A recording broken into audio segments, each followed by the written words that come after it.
So today I'm going to start things a little differently. I am going to harvest basil that I have grown in my hydroponics. These little yellow doohickeys are because I have a fruit fly problem at the moment. I'm not really sure why, but I just put fresh ones up this morning.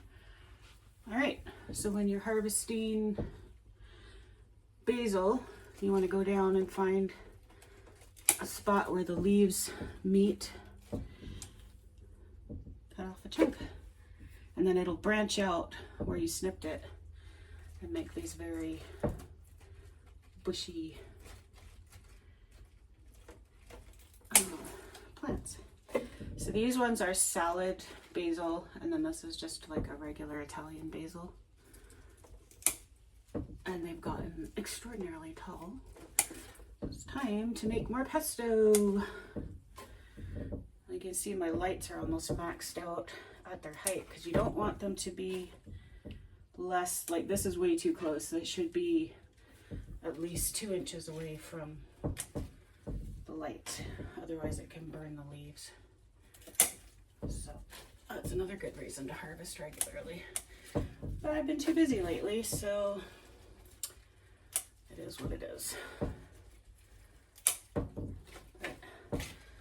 This is about the 6th or 7th time I've done a harvest this size.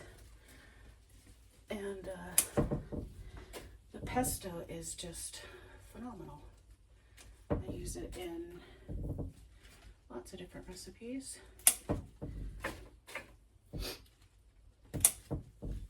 This one I think I'm just going to freeze because I don't need it right now. And it does freeze very well. I made a what is it called? A vegetable and bean roast tray. So once you've got them kind of harvested down to about the same height, you can lower the light down to about 2 inches above it.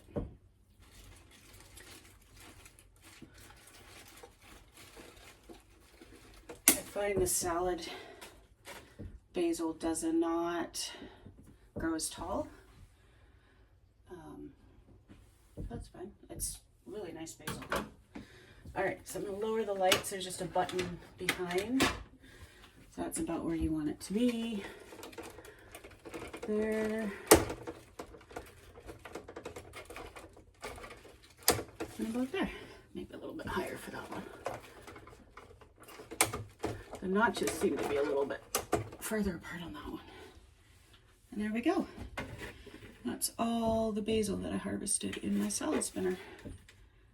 Pretty good harvest.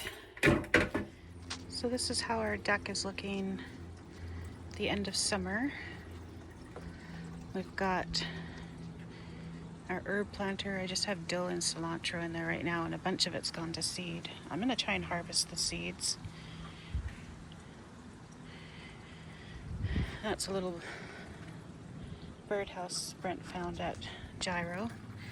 Here's my nectarine tree. It's actually starting to turn color. Fall is in the air. There's our hostas. The Dancing Queen one has tons of new growth, and the T-Rex one has no new growth, but that one actually flowered. In here, we did get one forget-me-not flower this year, so I'm hoping we'll get more. Snapdragons are going to seed. Got some more flowers on the petunia I planted. There's my red river lily flower from the pond. Moneyworts are still blooming. I cut everything back in my planters, and everything's starting to bloom again. So I have petunias, carnations, got a carnation bloom coming, another one over there. Lots of petunias. This is my giant voodoo fuchsia, another flower coming there. I did a massive cutback on my geranium and these little petunias, and they're all coming back. And I've got more buds coming on the geranium. Here's my other flower plants, are pretty much the same as the other one. I cut everything back. Oh look, I've got a snapdragon that's blooming. That's pretty.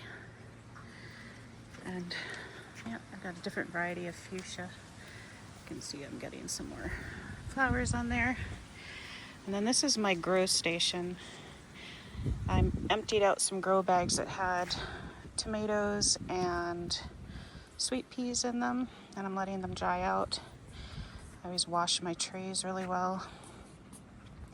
These are clay pots that I silicone the base, and then these get buried in the ground, and we fill it through the little hole with a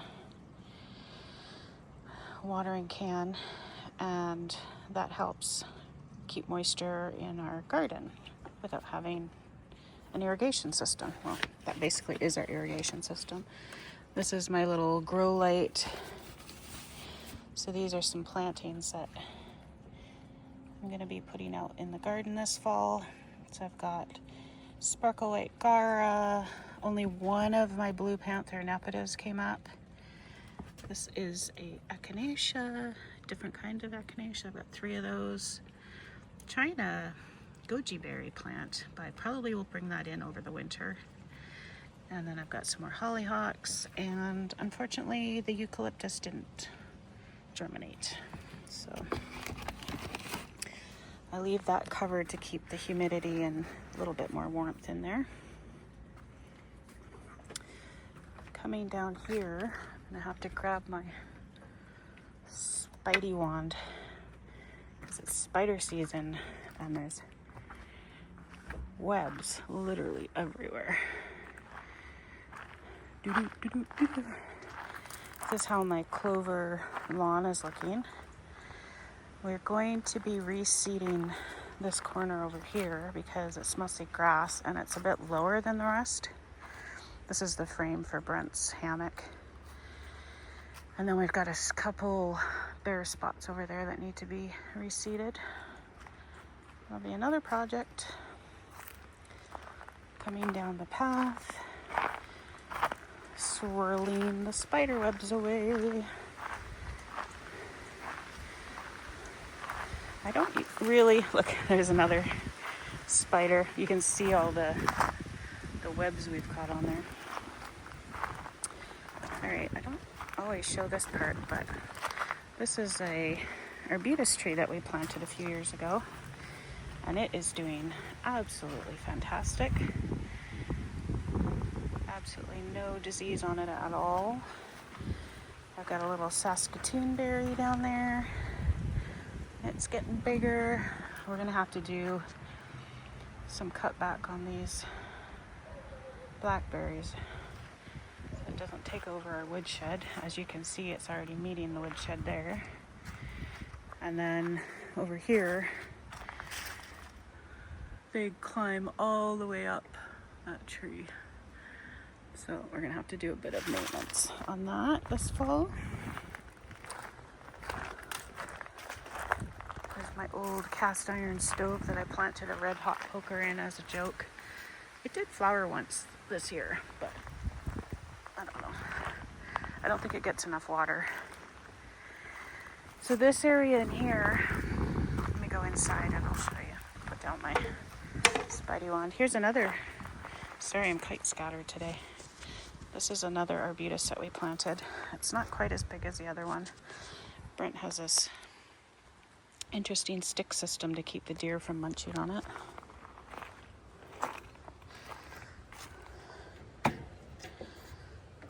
All right. So, came in here and put down weed barrier under the trees, all the way from one end to the other. And then the paving stones along the front so we can walk along here. And then we got a load of soil. And my idea for this, let me turn around and show you, is all on this side. I'm gonna do a mix of clover and wildflowers all under the trees, and then all through the paver part is just gonna be clover seeds. But I think it's gonna be beautiful. And then I ordered a whole bunch of bulbs from West Coast Seeds, and we're going to take out all this along here and just plant bulbs in there.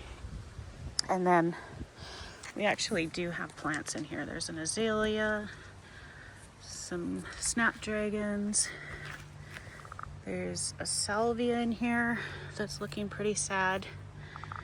That's a wallflower there. This is an Encanthus. Apparently it can get like 12 feet tall. I thought it was just a low shrub, but nope, it's thriving and it's getting taller. Oh, this is a little bird feeder. Not bird feeder, bird bath. And I bought this little floating island so that insects can land on it and drink as well, like bees and butterflies and that kind of thing. Have yet to see one on there, but I've got lupins in there. But this is the most exciting part. My very first dahlia. It's in bloom, and this is my lavender patch. And I've got lots of lavender that I've already harvested. Got some hollyhocks that'll come in next year. Oh, look, there's a flower bud on that one. The other ones. So I got another hollyhock in there, another one in there. I've got 1, 2, 3, 4, 5, at least 6 lavender plants in here and 3 different types of dahlias. These ones are way further behind. They haven't bloomed yet. I'm hoping they will. There's Brent's red maple.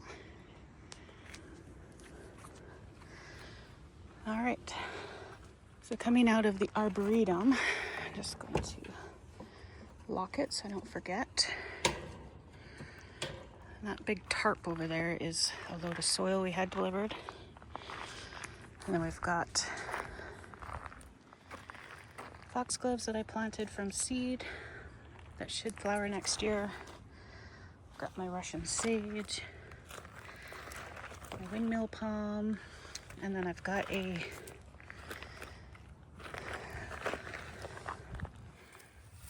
what is this called?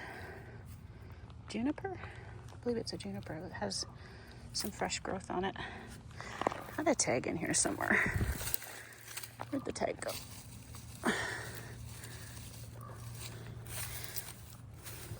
Yeah, I think it's a creeping juniper. And then there's a bunch of bearded blue iris that flowered earlier this year. Over on this side is my birthday camellia that has been heavily fenced because something was eating it and had almost stripped it to nothing. I've got a lot of baby fawns hanging out these days, and I think they've been taste testing everything. But there's lots of glossy new shoots on it now, so that's good. And eventually, hopefully, it'll be big enough to hide those garbage cans. Here's another older windmill palm. More foxglove I started. More iris. Got this beautiful grass that we thought died, but it came back. These are all deer-friendly wildflowers in there. Pretty sure it's mostly California poppies. There's another type of grass that we transplanted.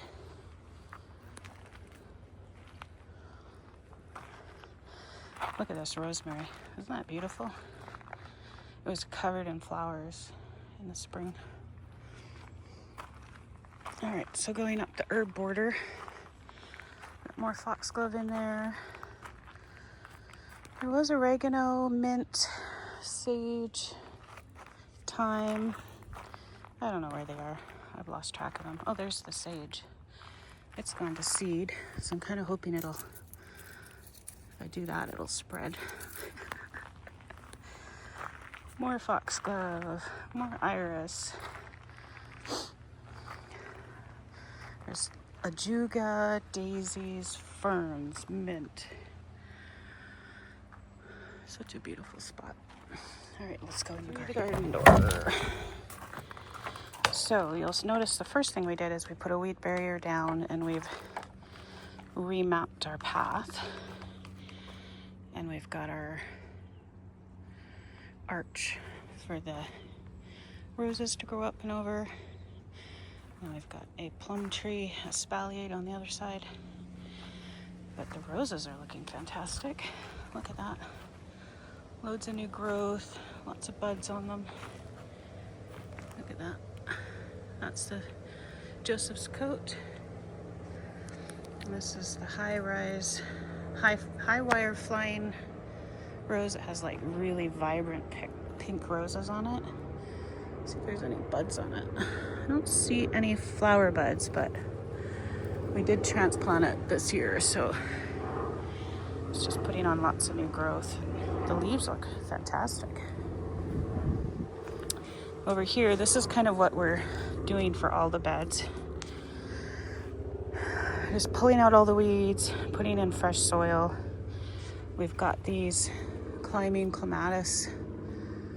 These are evergreen clematis. We're hoping we'll just cover this fence with fragrant white flowers in the spring.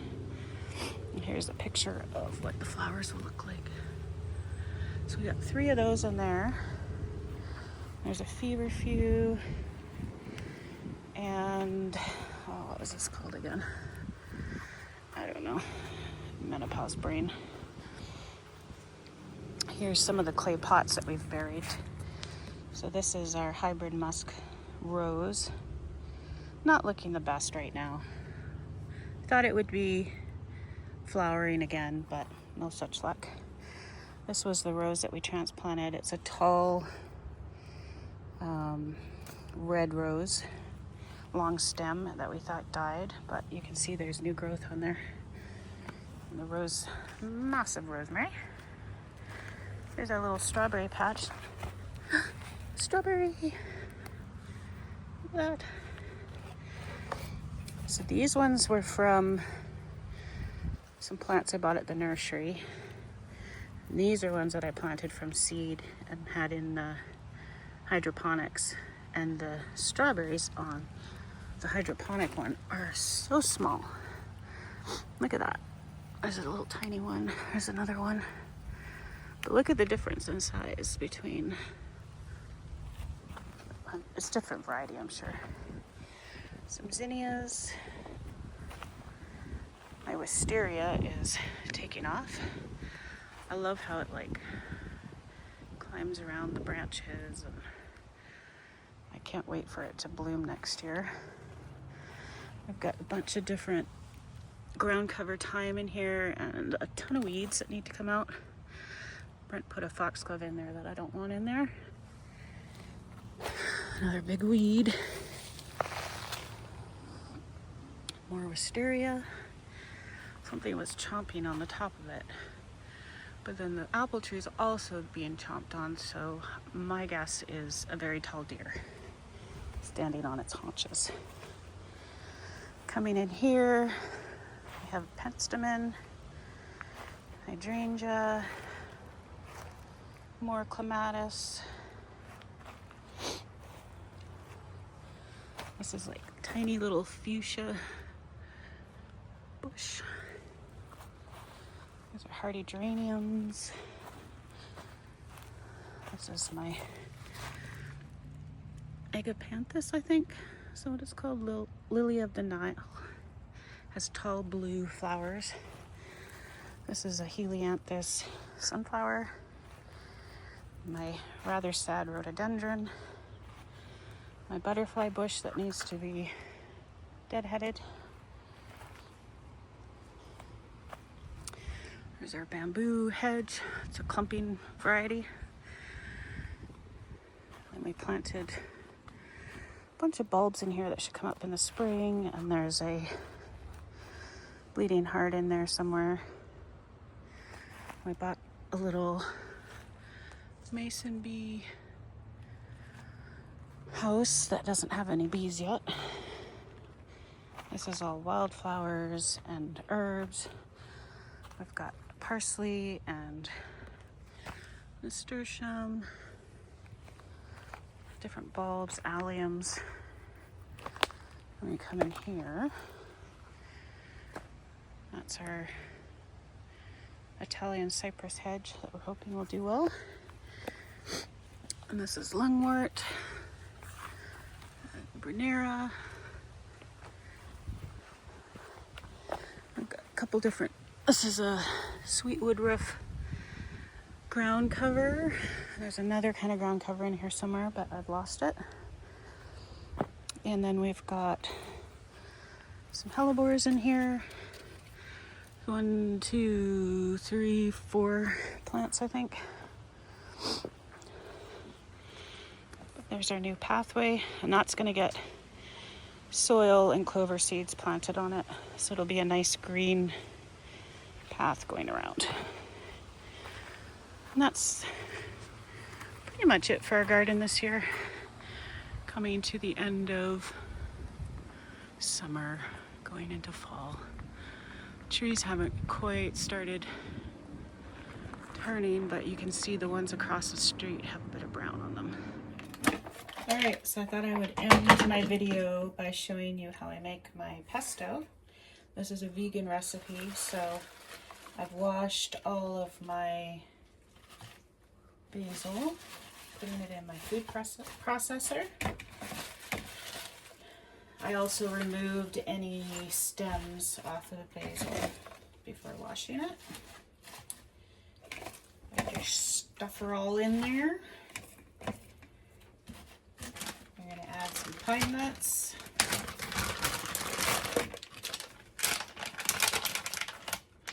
I pretty much just eyeball it all. I sprinkle a bunch on. I want to save enough to do another batch. So that's how much I'm putting in. And some fresh garlic. I think I'm going to put 2 cloves in, as these are fairly good sized cloves. Come on. Oh, there we go.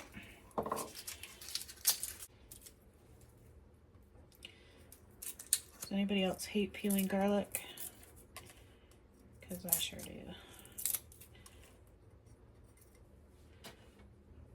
I'm going to cut it in half.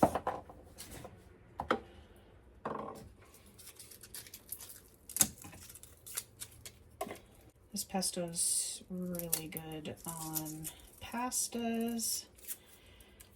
You can freeze it to use later. I make a tray of beans and roast vegetables. Add a bit of lemon juice. Not everybody adds lemon juice, but I happen to like the balance that it provides. And then I just add olive oil and whiz it all up, and that's it. You don't want it to be liquid, but you don't want it too big.